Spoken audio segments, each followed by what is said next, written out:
Bismillahirrahmanirrahim. Alhamdulillahi rabbil alamin. Lahul hamdu wa lahul fadlu wa lahul ni'matu wa lahul tsana'ul hasan. Asyhadu an la ilaha illallah wahdahu la syarika lah. Wa asyhadu anna sayyidana Muhammadan abduhu wa rasuluh. Allahumma shalli ala sayyidina Muhammadin al-Fatih lima ughliq wal khatim lima sabaq nasiril haqq bil haqq wal hadi ila siratikal mustaqim wa ala alihi wa sahbihi haqqa qadrihi miqdarihi al-azim. Amma ba'du. Yang saya muliakan dan saya hormati ma'asyira ulama'in al-kiram, para alim ulama, para asatidzah, wabil khusus pimpinan Masjid Raya An-Nur, Al-Ustaz, Al-Doktor, Al-Muhaddis, Ustaz Zulhendri Rais, juga sahabat kami Ustaz Al-Nof, Ustaz Hasbullah, dan ustaz-ustaz yang lain yang hadir, yang sudah lama akrab dengan saya tanpa saya sebutkan namanya satu persatu, dan para jamaah, para hadirin kaum muslimin dan muslimat yang berbahagia, yang saya banggakan dan saya cintai. Alhamdulillah, pada malam ini insyaallah saya masuk ke masjid ini kalau tidak salah ketiga kali. Dulu pernah baca khutbah Jumat, kemudian kuliah siang, zuhur, dan kemudian sekarang tabligh akbar dengan tema mengokohkan akidah Ahlus Sunnah wal Jamaah. Memang penguatan atau pengokohan akidah Ahlus Sunnah wal Jamaah akhir-akhir ini sangat penting. Mengapa? Ya, semakin merebaknya aliran-aliran di luar Ahlus Sunnah wal Jamaah dengan berbagai cara menyebarkan pahamnya di tengah-tengah masyarakat. Dan sekarang ini saudara-saudara, ada satu peristiwa di mana peristiwa ini termasuk salah satu standar atau ukuran kebenaran ajaran Ahlus Sunnah wal Jamaah. Ada satu hadis yang diriwayatkan oleh para ulama di dalam kitab-kitab hadis. Rasulullah SAW bersabda, "La tazalu ta'ifatun min ummati 'alal haqqi zahirin wa li'aduwwihim qahirin." Akan selalu ada satu golongan dari umatku. Mereka ini tampil memperjuangkan kebenaran. Golongan ini selalu tampil membela, memenangkan, memperjuangkan kebenaran. Wali aduwwihim qahirin, dan kepada musuh-musuhnya golongan ini dapat menekan, dapat melakukan perlawanan. La yadurruhum man khalafahum. Dalam satu riwayat man khadzalahum. Orang-orang yang mengabaikan mereka, orang-orang yang mengkhianati mereka, atau orang-orang yang tidak membantu mereka, tidak membahayakan mereka, hatta ya'tiyahum amrullah, hingga pertolongan Allah datang kepada mereka.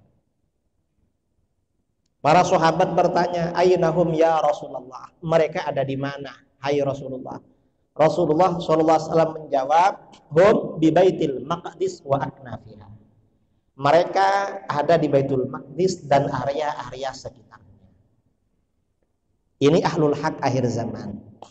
Siapa ini? Umat Islam yang ada di Palestina, ada di Masjidil Aqsa dan area-area sekitarnya, termasuk umat Islam yang ada di jalur Gaza.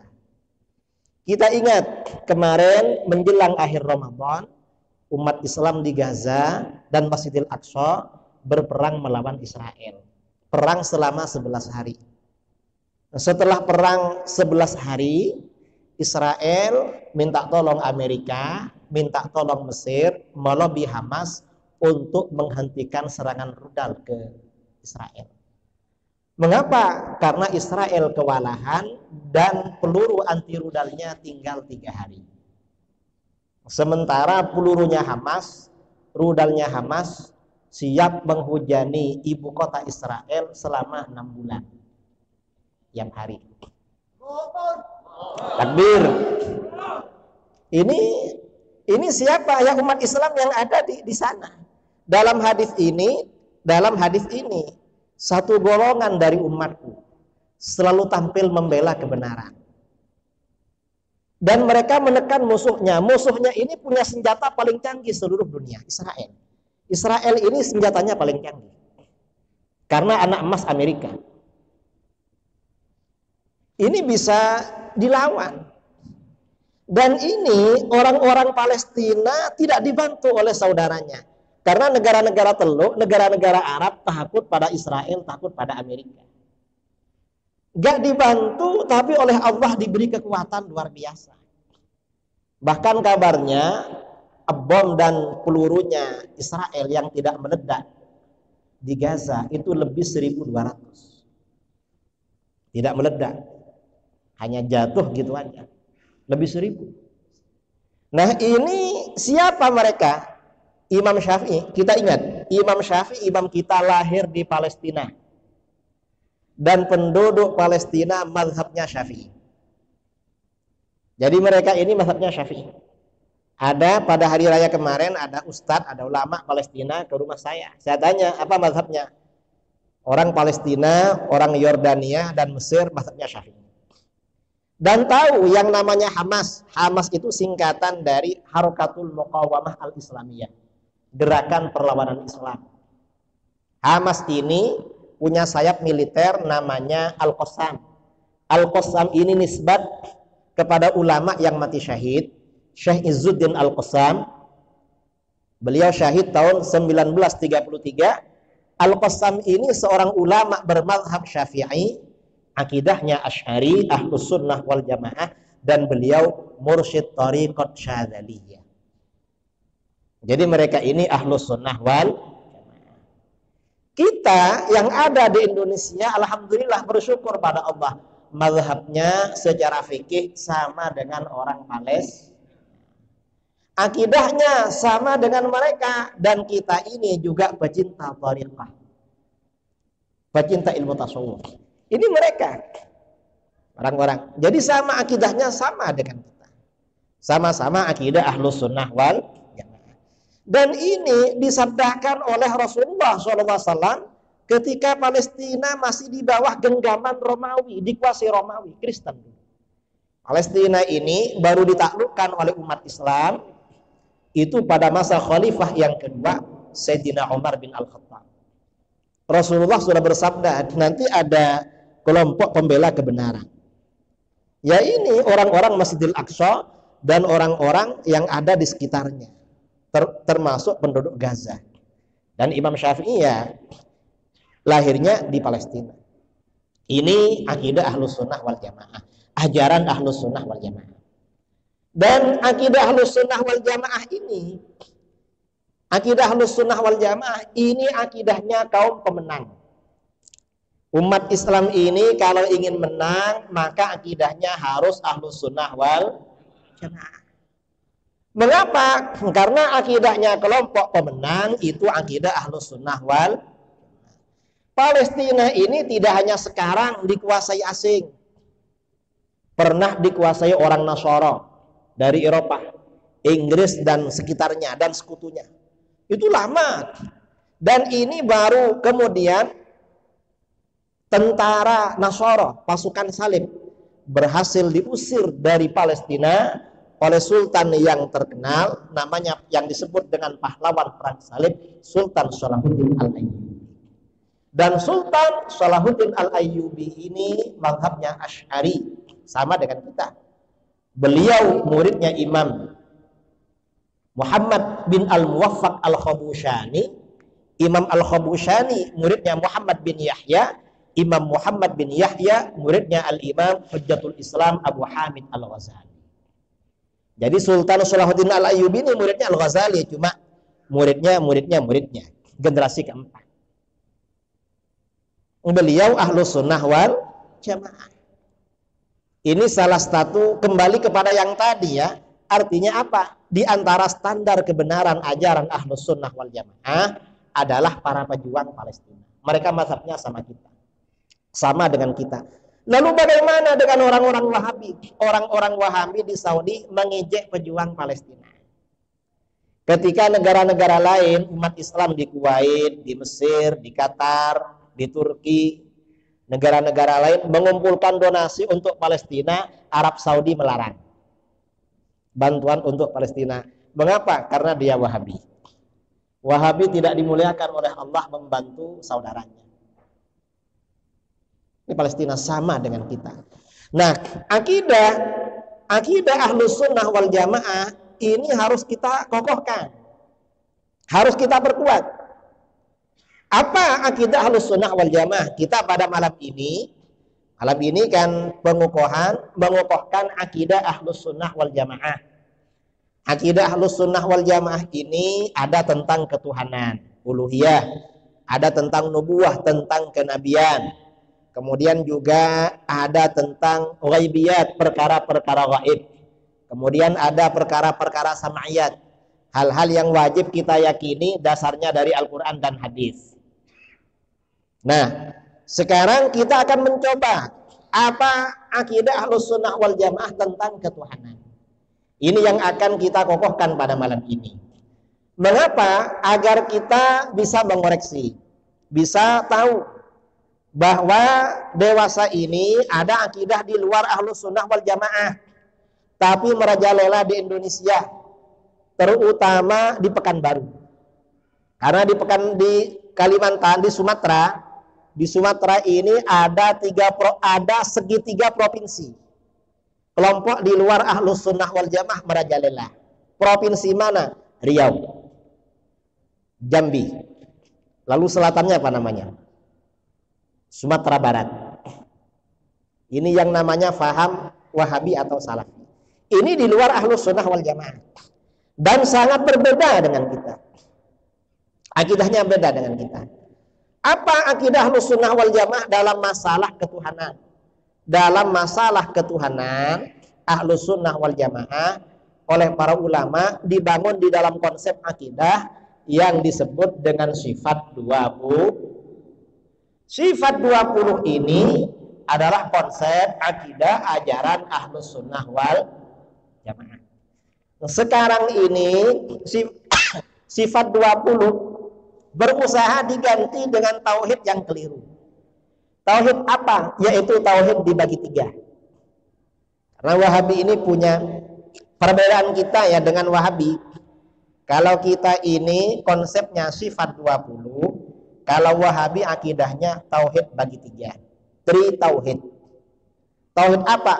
Tauhid rububiyah, tauhid uluhiyah, dan tauhid asma sifat. Ini tauhid Wahabi.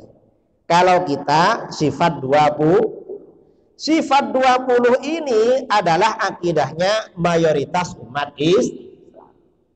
Dan ini akidahnya para pejuang Islam. Dan ini akidahnya para ulama penyebar Islam. Penyebar Islam kemana-mana akidahnya sifat 20. Kalau yang menyebarkan kekacauan, akidahnya adalah tauhid dibagi 3. Jadi ada perbedaan tauhidnya penyebar kedamaian, penyebar Islam dengan tauhidnya pengacau. Ada beda. Kita ini harus tahu. Nah, kita akan membicarakan sifat 20. Saudara-saudara, insya Allah kalau yang seusia saya atau sebelum saya, orang-orang tua-tua rata-rata hafal sifat 20. Setuju? Betul? Takbir. Nah, sekarang kita baca sifat 20 bareng-bareng. Bismillahirrahmanirrahim. Wujud qidam laqa mukhalafatul hawadisi qiyamuhu binafsihi wahdaniyat qudrat iradat ilmu hayat sama basar kalam qadiran muridat aliman hayat sami'an basirat mutakalliman. Ini saudara-saudara ternyata hafal. Pertanda kalau bumi Riau ini asal usulnya Ahlus Sunnah wal Jamaah. Alhamdulillah. Asal usul kita ini memang Ahlus Sunnah wal Jamaah. Alhamdulillah ini airnya sudah datang. Kalau Ahlus Sunnah itu kalau ceramah harus ada airnya. Kalau nggak ada itu Wahabi. Karena nggak boleh minum. Kita ini harus minum. Nah, sifat 20 ini kita kembali kepada sifat 20. Sifat 20 ini mendapat tantangan. Tantangan dari siapa? Ya dari orang-orang di luar Ahlus Sunnah. Pada bulan Maret yang lalu, saya ngisi di salah satu pondok di Jawa Tengah. Dan semua pesertanya rata-rata orang Wahabi atau orang Salafi. Mereka minta saya berbicara perbedaan akidah Ahlus Sunnah dengan Wahabi. Saya katakan perbedaannya simpel. Kita ini konsepnya adalah sifat 20. Nah, ini isu-isu yang disampaikan oleh Wahabi tentang sifat 20. Apa kata mereka? Sebagian mereka bilang sifat 20 itu bukan dari Islam.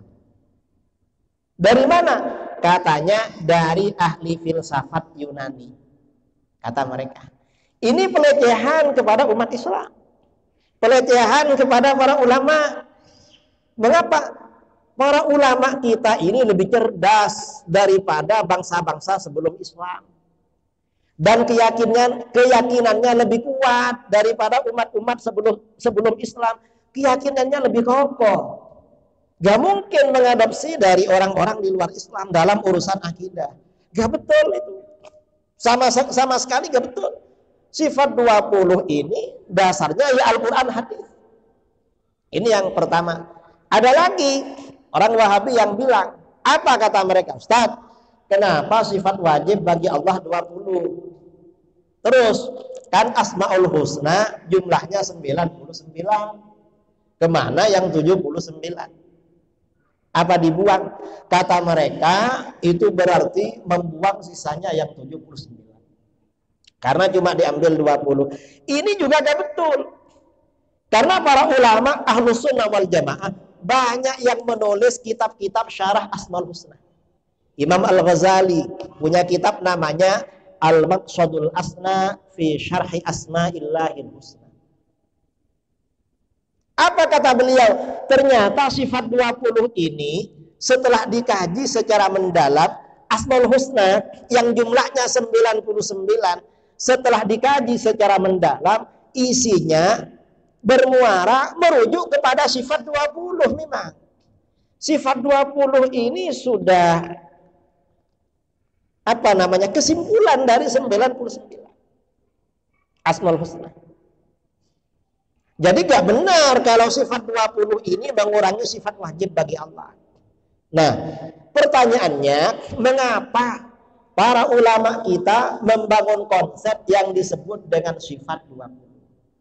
Yang pertama, sifat 20, tujuan para ulama membangun konsep sifat 20, yang pertama, mengantarkan kita makrifat kepada Allah.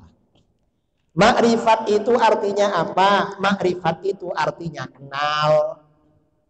Kita ini kalau kenal dengan orang, saya ini pertama kali ke Riau, ke Pekanbaru tahun 2019. Saya di WA oleh Ustadz Al-Noh dan Ustadz Zulhendri. Entah siapa yang duluan, saya lupa yang duluan. Kiai, saya dari Pekanbaru ingin ke sini.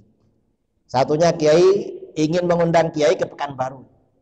Cuma lihat kenal lewat WA saja.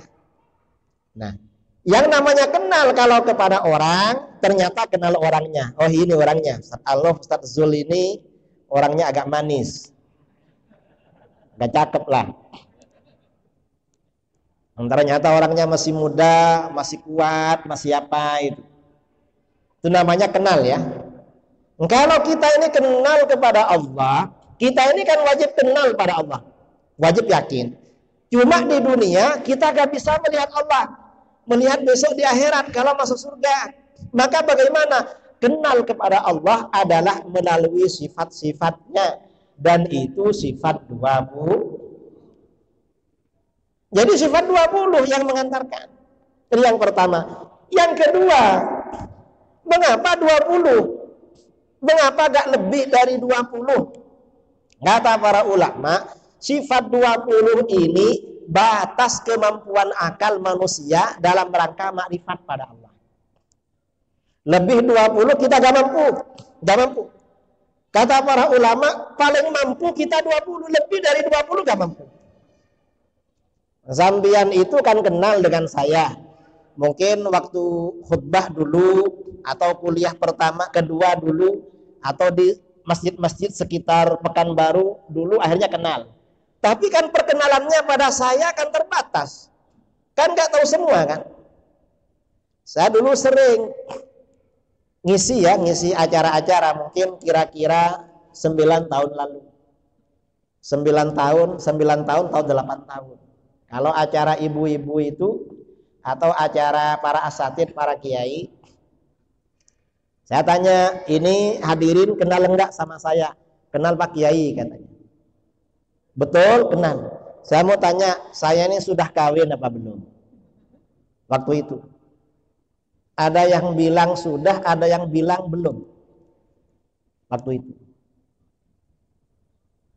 Padahal waktu itu anak saya baru 4. Anak baru 4 dikira belum kawin. Habis ceramah ada kiai tanya, Pak Kiai mau nggak sama keponakan saya? Saya nggak ngerti apa beliau husnudzon saya belum punya atau memang disiapkan untuk yang muda. Saya nggak tahu. Artinya ya nggak tahu.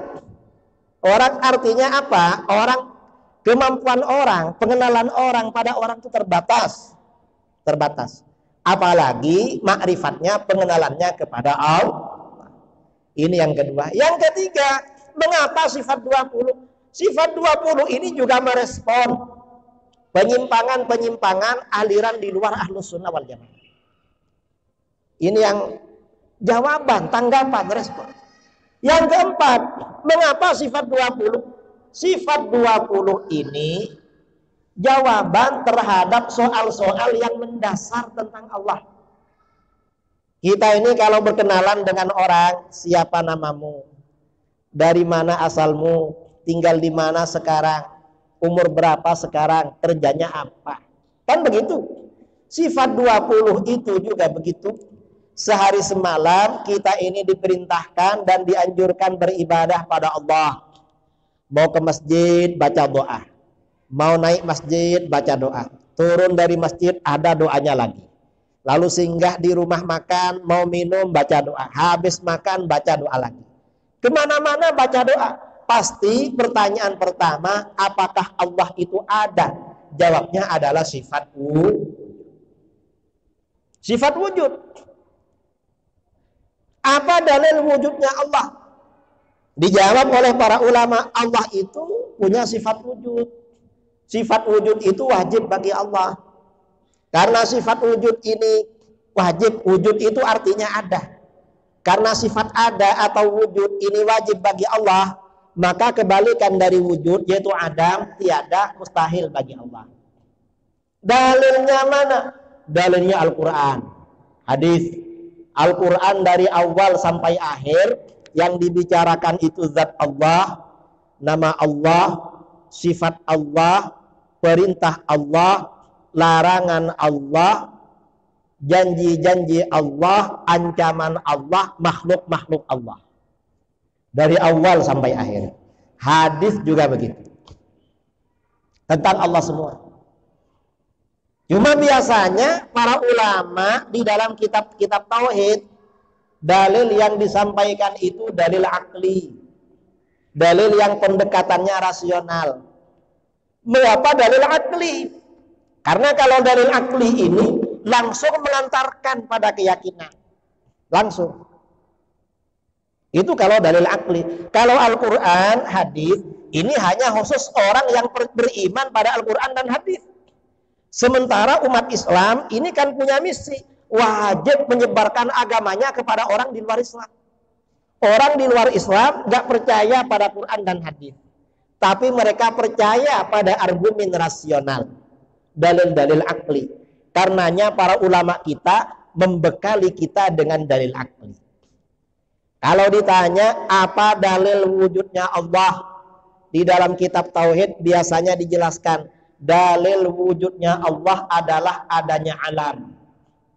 Alam itu artinya apa saja yang ada selain Allah, itu alam. Kita alam, benda-benda ini alam, cahaya ini alam, bumi, matahari, bulan, langit, bintang-bintang, semua isinya adalah alam. Dalil adanya Allah, adanya alam. Kok bisa adanya alam menjadi dalil adanya Allah? Bisa. Mengapa? Karena alam ini perkara yang baru. Apa buktinya alam ini baru? Buktinya alam ini selalu berubah. Apa saja yang ada di jagat raya ini berubah. Kita berubah. Air berubah. Benda-benda berubah. Tembok semuanya berubah. Semuanya berubah. Sesuatu yang berubah itu berarti asalnya tidak ada lalu ada. Berarti apa saja yang berubah ini sifatnya adalah baru. Apa saja yang ada ini asalnya tidak ada lalu ada. Setiap sesuatu yang asalnya tidak ada lalu ada, pasti ada yang mencipta, dan itu adalah Allah. Ada yang bertanya, apa tidak mungkin alam jadi sendiri? Gak mungkin alam jadi sendiri. Mengapa tidak mungkin?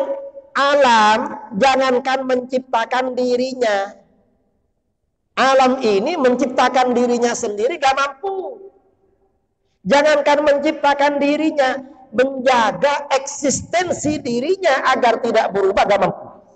Alam ini, manusia ini kata Sayyidina Ali, batas ketinggian fisiknya usia 22 tahun. Kalau sudah usia 22 tahun nggak bisa tambah tinggi. Kamu kalau ada usianya belum 22 tahun masih ada bertambah. Entah setengah senti, 2 senti atau berapa. Kalau sudah 22 tahun itu finish, nggak bisa nambah lagi. Kalau puncak kecerdasan akal, otak, itu usia 27 tahun. Ini kata Sayyidina Ali. Ini otak. Kalau kesempurnaan fisik, penduduk surga usianya 33 tahun. Jadi besok kamu kalau masuk surga, yang belum sampai 33 naik menjadi 33. Yang usianya di atas 33 kayak saya, Ustadz Alnof atau siapa, nanti turun 33. Ini tinggal 2 menit ya, setelah ini azan. Nah, ini artinya apa? Setelah 33 nanti berubah. Yang namanya wajah mulai tua, yang rambut satu demi satu mulai berwarna perak putih, pandangan berkurang, kulit juga mulai keriput, mulai kendor. Nah, manusia menjaga fisiknya agar berubah gak mampu. Apalagi menjaga dirinya dari kematian, tambah gak mampu. Gak mampu. Artinya apa? Perkara baru gak mampu menciptakan dirinya sendiri. Perkara baru tidak mampu menciptakan perkara baru. Jangankan menciptakan, menjaga dirinya tidak mampu. Berarti ada yang mencipta. Dan itu yang menciptakan adalah Allah. Ini namanya sifat wujud. Nah ini adik-adik yang masih belajar, sifat 20 dalil-dalilnya itu dikokohkan pada dirinya. dan ajarkan pada adik-adik berikutnya. Mengapa? Karena kalau anak-anak kita, generasi kita tidak mampu, tidak kuat tentang dalil sifat wujud dan sifat 20, nanti kuliah ke Jakarta, kuliah ke Jogja. Biasanya kalau orang sini banyak ke Jogja, ke Yogyakarta, ke Jogja atau ke Jakarta, ketemu dosen yang agak liberal, agak komunis, diajak ragu-ragu wujudnya Allah. Na'udzubillah min. Ini pentingnya kita mengokohkan akidah Ahlus Sunnah wal Jamaah. Karena ini waktunya sudah waktu Isya, ya. Kita nanti diperpanjang ba'da Isya. Setelah Isya kita perpanjang pengukuhan akidah Ahlus Sunnah wal Jamaah. Yang punya pertanyaan catat semuanya, nanti serahkan kepada panitia, nanti akan dibacakan. Dari saya, kita break dulu untuk azan dan sholat Isya. Wal afwu minkum. Assalamualaikum warahmatullahi wabarakatuh.